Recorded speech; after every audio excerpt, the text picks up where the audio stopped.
अगर किसी के साथ बुरा होगा तो वो भी समझेंगे कि मैंने किया है। किसी को ये फिक्र नहीं कि मेरे पे क्या गुजर रही है। सब चले जाएं यहाँ से, मुझे किसी की भी जरूरत नहीं है। मैं अकेली अपनी जिंदगी गुजार सकती हूँ, किसी की जरूरत नहीं है मुझे। खैर,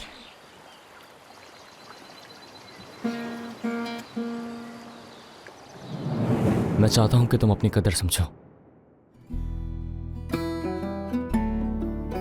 कोई ऐसा गाना सुनना चाहता हूं जो तुमने लिखा हो, और हो सकता है वो गाना मेरे दिल को छू जाए।